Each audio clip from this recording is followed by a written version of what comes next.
Hallo liebe Leute, hier ist Andreas. Heute sprechen wir Fahrscheinkontrolle. über öffentliche Verkehrsmittel. Die Themen sind Fähre, Straßenbahn, Flugzeug, U-Bahn, Bahnzug und Bus. Bus ist gleich unser erstes Thema. Hier ist der Bus oder der Omnibus, der Autobus. Hier ist die Haltestelle oder die Bushaltestelle. Die Frau wartet an der Haltestelle auf den Bus. Und der Bus hält. Er bleibt stehen. Die Türen öffnen sich und der Passagier steigt aus. Er verlässt den Bus. Die Passagierin steigt ein. Sie betritt den Bus. Die Türen schließen und der Bus fährt weiter. Und nun sind wir im Bus. Wen trifft man manchmal im Bus? Den Kontrolleur. Was macht der Kontrolleur? Er kontrolliert die Fahrkarte oder den Fahrschein. Und die Frage ist, habe ich eine Fahrkarte gekauft? Fahrscheinkontrolle. Haben Sie einen gültigen Fahrschein? Ich bin nicht sicher, ich muss kurz nachsehen. Das Fahren ohne gültigen Fahrschein kostet 100 Euro. Das ist ziemlich viel Geld. Wenn Sie keine Fahrkarte haben, müssen Sie bezahlen.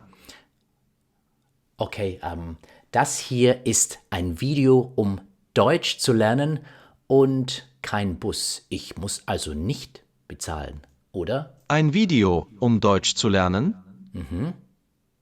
Sie sind doch verrückt. Nein, ich bin Sprachlehrer. Machen wir weiter. Das hier ist der längste Bus der Welt. Er wurde allerdings nie in Betrieb genommen. Es ist ein Prototyp, der in Dresden, in Deutschland, getestet wurde. Er ist über 30 Meter lang und kann über 250 Passagiere befördern. Es geht weiter mit Bahnzug. Hier sehen wir den Bahnsteig. Und hier sind die Gleise. Ein Zug benötigt Gleise, um fahren zu können. Und hier kommt auch schon der Zug. Man sagt auch die Bahn. Der Zug fährt ein. Die Passagiere steigen aus. Und andere Passagiere steigen ein. Die Türen schließen. Und der Zug fährt ab. Manchmal kommt es vor, dass man den Zug verpasst. Wie dieser Mann hier. Und das ist kein schönes Erlebnis. Hier sehen wir den schnellsten Passagierzug der Welt. Er ist in Shanghai in Betrieb. Er fährt 430 Kilometer pro Stunde. Das ist ganz schön schnell, findet ihr nicht? Es geht weiter mit der U-Bahn. Wir sind hier in einer U-Bahn. Und es gibt einige Fahrgäste oder Passagiere. Das hier ist eine U-Bahn-Station. Wenn man U-Bahn fährt, benutzt man eine bestimmte U-Bahn-Linie. Und eine Linie hat Stationen. Und auch eine Endstation. Das ist die letzte Station einer Linie. An der Endstation müssen alle Passagiere aussteigen. Hier sieht man eine Rolltreppe und eine Anzeigetafel. Hier sieht man Ticketautomaten oder Fahrscheinautomaten. Dort kann man Fahrscheine kaufen. Das hier sind Drehkreuze. Wie funktioniert ein Drehkreuz?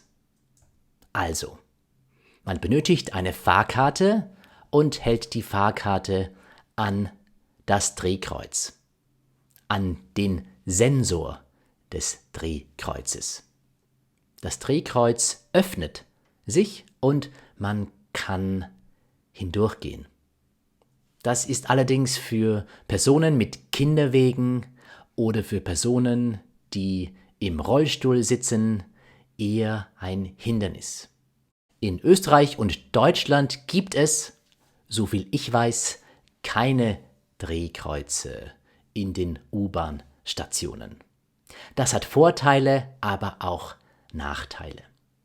Das hier ist das Bild, das Foto einer U-Bahn-Station in London aus dem Jahr 1863.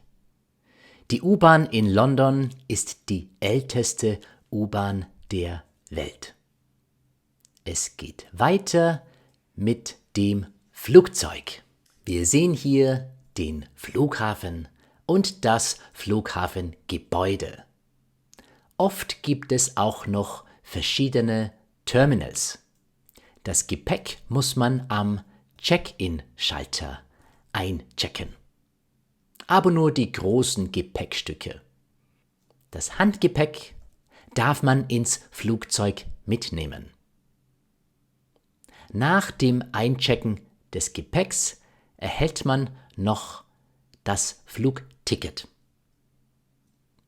Damit begibt man sich zur Sicherheitskontrolle. Und dort werden alle Personen auf gefährliche Gegenstände überprüft. Ist man damit fertig, begibt man sich zum Gate. In diesem Fall sind wir am Gate 17. Bald findet das sogenannte Boarding statt. Boarding bedeutet, dass man das Flugzeug betreten darf.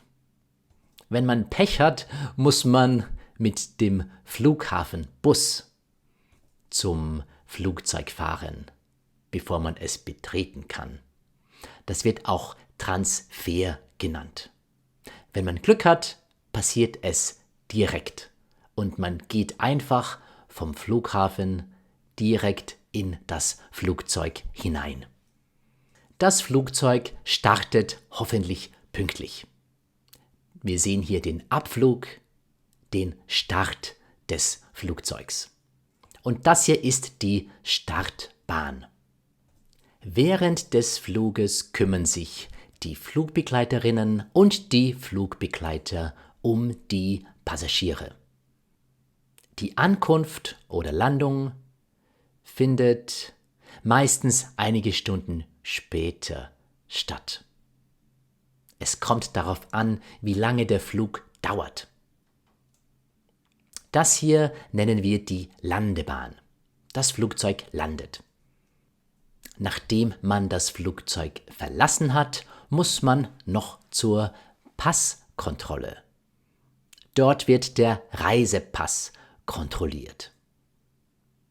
Und wenn man die Passkontrolle geschafft hat, holt man das Gepäck ab. Da gibt's ein Förderband. Man wartet auf das richtige Gepäckstück. Das dauert oft sehr, sehr lange. Und aufpassen, man muss zum richtigen Förderband. Und weiter geht's mit dem Thema Straßenbahn. Ich fahre gerne Straßenbahn, weil man da eine ganz gute Aussicht hat. Es ist ein bisschen wie Sightseeing. In der U-Bahn sieht man ja oft nicht so viel. Hier ist übrigens eine Straßenbahn in Melbourne, Australien. Ich zeige deshalb dieses Foto, weil Melbourne das längste U-Bahn-Netz der Welt hat, mit über 250 Kilometern. Und noch ganz kurz kommen wir zum Thema Fähre. Nicht in jeder Stadt gibt es eine Fähre, denn eine Fähre transportiert Menschen und auch Fahrzeuge über Gewässer, über Flüsse oder über einen See. Hier sehen wir Menschen, die sich in einer Fähre befinden. Ihre Fahrzeuge haben sie vielleicht woanders auf der Fähre abgestellt. Oder aber sie reisen ohne Fahrzeuge. Übrigens, es gibt auch Fähren, die gratis sind. Zum Beispiel diese hier. Das ist die Staten Island Ferry in New York City. Und sie transportiert im Jahr ungefähr 22 Millionen Passagiere. Und man benötigt keine Fahrkarte, denn diese Fähre ist gratis. So, das war mein Überblick zum Thema öffentliche Verkehrsmittel. Man könnte zu jedem Verkehrsmittel, das ihr hier seht, noch viel, viel mehr sagen. Ich wünsche euch noch einen schönen Tag und freue mich schon aufs nächste Mal. Auf Wiedersehen und tschüss.